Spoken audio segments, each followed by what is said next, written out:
Mute. Hello. If we can be on mute, that'd be great. Thank you. Sorry. That's all right, no problem. Okay, so it was really good to meet you last, well, 2 weeks ago now, wasn't it? At the Skills Summit for Employers, and the feedback has been really positive.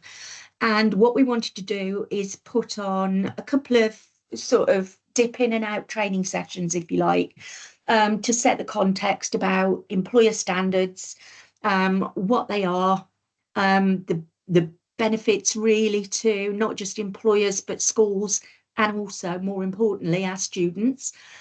So here we are today. So if you've got any questions, I can't actually see everybody's face on the screen, so I wonder if anyone from the Careers Hub could just interrupt. Brilliant. I'll keep an eye if you put your hand up, either physically, if I can see all your pictures, or use a little raise hand and I'll give Angie a shout. Brilliant, thank you. So the employer standards, there are 9 of them, and if you like, we've got schools that self-assess themselves against something called the Gatsby benchmarks and their standards for education, and really talk about how they manage their careers programs and the activities, and are their careers programs fit for purpose, sorry. So they assess themselves against that. And so this is a relatively new concept for employers. And what it does is helps you to assess where you're at in terms of a company and the outreach or engagement that you have with the education and skills sector. So that could be schools, it could be colleges, it could be the university. So it really is a great measure of, you know, what you're doing. And as we go through the slides, we'll also talk about identifying potential gaps to focus on. So these are the benefits for businesses, which, you know, if you're in recruitment especially, you will know that most employers have a recruitment need at the moment, and it's really difficult, you know, to engage with schools to raise awareness with students if you don't know how to work or who is the lead in that school. So this is where we as a Careers Hub can help facilitate those kinds of relationships. So our first point of contact is to get employers to complete the employer standards, and then we can support you to engage with those local schools or colleges, either local to you geographically or related to the sector that you're working in or where you've got specific job roles. So it will help you to kind of meet those future needs of the workforce, if you like. What I like about this, it's not very often I say anything positive about IT systems at all. But one of the really good things is that when you've done the assessment, you can actually compare yourselves on a national basis with other companies, A, of the same size as you, or B, in the same sector. And also it gives you different kinds of advice, resources, tools to help you identify how to move your engagement forward. So there are 1,555 employers that have completed the employer standards as we speak. That's as of today. 31% are SMEs, particularly smaller micros, but for the rest, it is for the large employers that have really sort of grabbed the nettle, if you like.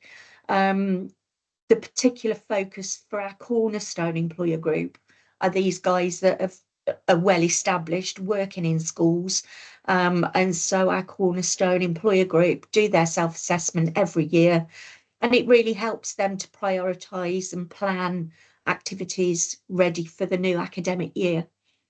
So for schools, where we're moving to is trying to raise awareness of local market intelligence and the employers that are recruiting in Gloucestershire at a very earlier stage than we do already. So it's not just looking at people that are looking at work experience placements, for instance. It's looking at how can we engage with those young people at an earlier phase, so it raises their ambition, their understanding of the world of work. And it can be very light touch, but we will build that into a strategic programme and build on it as they go through their school and education journey. What we want to do is make sure that we are helping to broker strategic relationships between you guys and the schools, because what we don't want is, and we get it, we know that you are bombarded with requests for work experience every July, and we just can't manage that as a county. So it's about not just that operational ad hoc request, it's about building that strategic partnership. Sav's got a question. Oh yeah, sorry, I just logged on quickly. Obviously, I've done this meeting this morning, but I couldn't get any info this morning to fill your forms out. Did you get that sent to me? What We do will. you mean? Apologies, I know you needed the questions, didn't you, in the PDF? Yeah. Yeah, I have seen your email. I've been out at meetings all day, so just came back to have a look at it now. But yeah, we will send that out to you as soon as Excellent. possible. Thanks. No Great problem. meeting this morning. Thanks, guys. Have a good evening. Thank you. You're Bye. welcome. Bye-bye. Thanks, Bye-bye. Sav. And here I was thinking he'd come back for more. Hey ho. So and it makes complete sense that young people will understand the world of work better, and you know, we can help employers to understand what schools and students need in terms of things like, if you look at, you know, the recruitment process now and how that's evolved, going from not just, you know, a 3-person interview, but all the steps before young people actually get to that bit. So predominantly it's things like assessment centres. So the more we can equip our young people with to understand, you know, they've got to put the work in, they've got to do their research around what's expected of them, the more confident they're going to be of talking with employers. Any questions so far?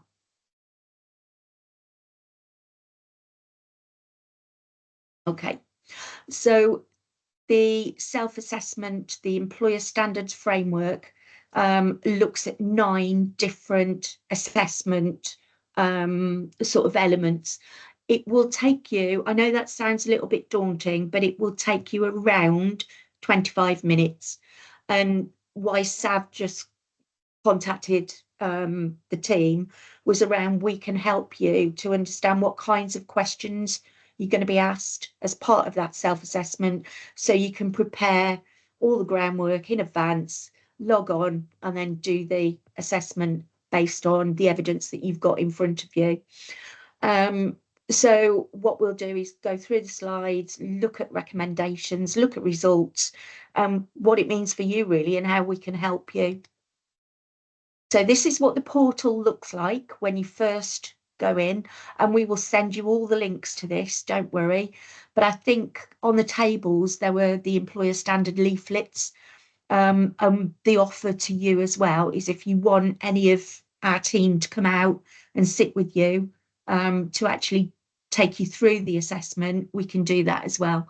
So that is absolutely our pleasure, to come out and, you know, visit your workplace and just spend some time with you, understanding how your business ticks. So yeah, it's easy to register. The one real takeaway that I need employers to really think through is, when you add your details on the initial registration form, it is totally confidential. And there's a tick box that says share your scores. Now that will only be shared with us as a careers hub. It does not get shared with any other employer or anybody logging in for themselves. And this is really critical for us to understand where the skills gaps are in the county, and where we can try and support your needs as a company trying to engage with young students. And we're working really closely with our economic development team on things like the Gloucestershire Growth Plan, so that we can make sure that the skills that Gloucestershire needs and are evolving over the next 5 to 10 years, we can ensure that we've got the data to be able to inform that process. So it could be that, you know, with nuclear industry and decommissioning, for instance, we can ensure that we have got enough demand coming through the system to meet those skills gaps where we need. And that's just one example of a sector. You know, our key sectors are construction, engineering, or the you know, there aren't any new obvious contenders, but you know, this is where we can support you as employers to be able to understand where those skills gaps are. So it's careers education outreach. So the first tier is inspiring. So we want to give them ambition. We want them to be curious. Then it's preparation, making sure that they're career ready. And then for some reason, I can't see the third slide, collaboration. So what this will give you is an idea of other employers in your sector that have developed approaches with schools and with, you know, a small group of students, for instance, that wants to come and do a site visit. What do you need to consider to put in place? So the ideas and the creativity that comes through those collaborative partnerships with other employers is absolutely vital. And so I think it puts us on a platform that's a really strong one in terms of our employer engagement. So this is an idea, and I know it's really small, but it's an idea of some of the questions that you may come across. Now, what this set of questions is ideally linked to are for small and micro businesses. There are another set of questions that will be for SMEs and above 250 employees. So please don't let that put you off. It will just give you an idea of, you know, what you currently do in terms of outreach for careers education. So do you go into schools, for instance, and deliver any talks or assemblies to any current students? Do you offer hands-on STEM activities where you can go into a school and do things like enterprise days? So it really gives you an idea and a flavour of what other employers, you know, are kind of delivering on site, but also about, do students engage with you when they come out on site, and is that something that you'd like to do more of? So we can analyse those results and take that forward with you. So once you've done the assessment, this is what the results will look like. And I quite like this because it's at a glance, it's simple, and it gives you an idea of how you're performing against those 9 standards. So, you know, scoring 90% and exceeding where other benchmarks probably aren't exceeding is really helpful. So it gives you that idea about, well, you know, where do we need to refocus our work? Is it, you know, on some of those more aspiring targets that you've got? So it's raising awareness of, you know, your industry and your delivery. So raising awareness of platforms and pathways. So, you know, do young people understand that you offer apprenticeships or that you offer placements for T-level students, you know, perhaps? So it gives you an idea of some focus areas. So again, as you go through that and get the results, you know, that's the exciting bit. They're immediate, and as soon as you finish the assessment standards, this is what you'll see. So it's giving you an idea of how to understand those results and interpret them, but also about planning next steps. And there's a really good resource page that we will send links over to you about how to diagnose your results. And this is, you know, it fits into other quality measures as well.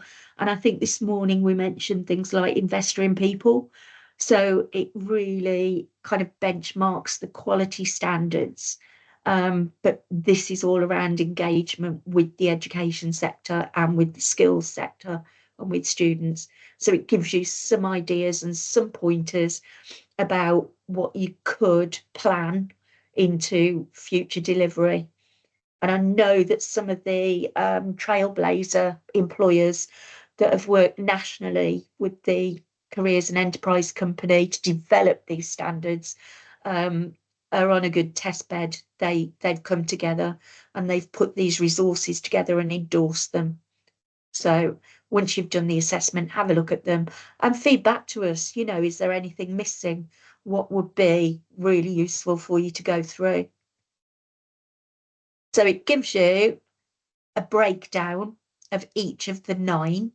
And again, it gives you that sort of flavour, but also it gives you, as you can see, grayed out, there's a national average. And so you can benchmark yourselves about how you're performing against some of those national employers. So I think that is really useful. And then what I find really useful as well is the recommendations. So it will hone in on some of those indicators where you might think, give us an idea about where our gaps are. And it gives you some recommendations about how to increase those scores over the next couple of years, you know, next year, next academic year. And what you might want to do is take your results when you next go into a school and meet with the careers leaders there or the subject teachers and just say, you know, these are our strengths. How can you help us with some of the other indicators to increase or enhance our delivery? So it'll give you those kinds of recommendations to talk through with the education providers. I'm conscious I am just talking passionately about this. Has anybody got any questions so far? Does it all seem sort of quite intelligent and sort of easy to kind of understand and go through? I think once you go through the assessment once, it really is quite an intelligent system to use. It's just getting the evidence up front. Okay, so this is a little bit more helpful because you can actually see it. So providing meaningful opportunities. A lot of employers struggle with that because they see work experience as a 5-day block in July.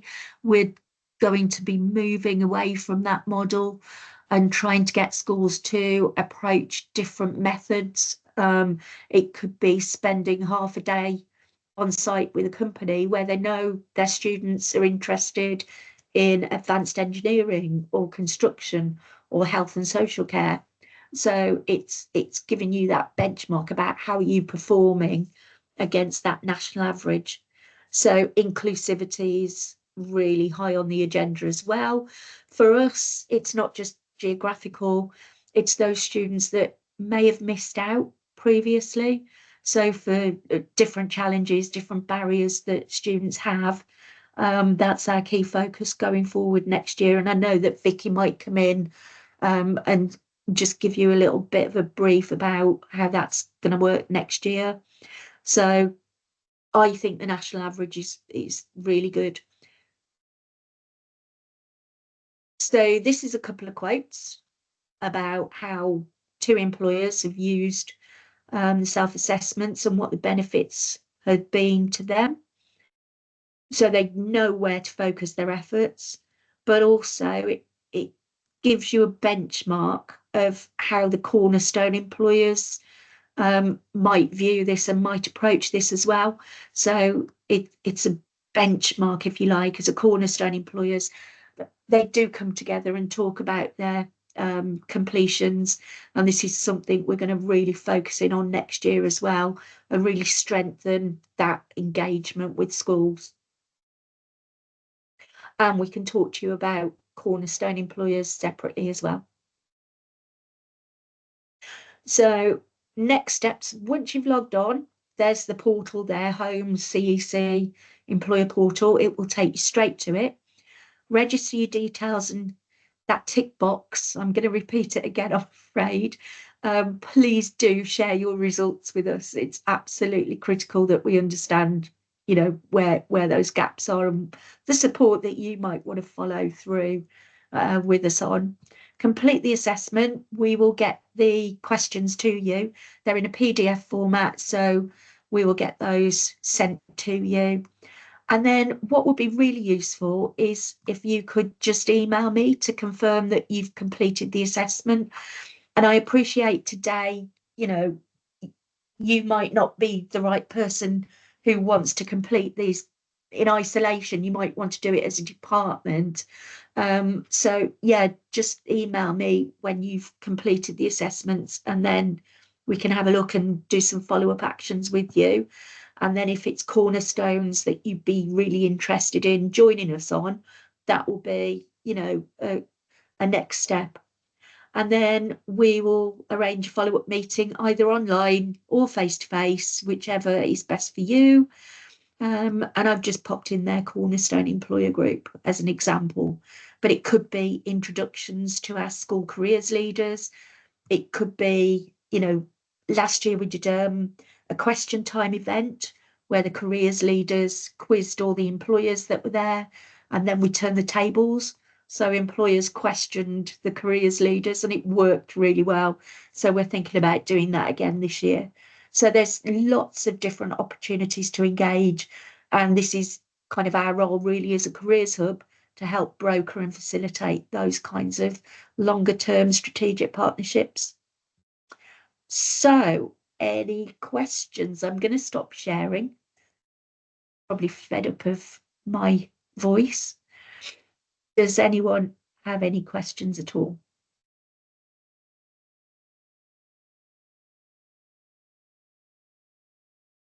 So a couple of questions that were asked this morning were around what counts. You know, can we count engagement if we attend a careers fair, for instance? Well, yes, you can, because it shows you are engaging with those students, with the parents, with the schools. So absolutely count anything in like attending a careers fair. The other questions were around, can we count different activities that we might not do in Gloucestershire as part of our Gloucestershire assessment? Well, yes, you can, but it's got to be over a 12-month period, because what we want to work towards is employers completing this every 12 months. And so we can just celebrate, you know, the success and the progress that we're all seeing our employers provide to our schools. And it's measurable. You know, how often do we get the opportunity to celebrate and shout about something that's so measurable online? So it's kudos to companies as well. Is there anything I've missed at all, team? I don't think so. I think that was pretty comprehensive. I'm going to stop the recording now so we can have more of an informal chat.